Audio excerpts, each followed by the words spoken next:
most of the major subjects. But based on preliminary research or seeing the syllabus or curriculum, if you were to remove one of the major subjects in the program, what major hindi GE? What would you like to remove? Ito na lang. What would you like to remove? Give me the rationale behind the deletion.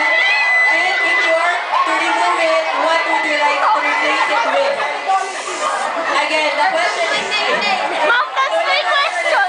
Wait, the question is, madali lang naman to, if you were to remove, if you were to remove one major subject, what would it be?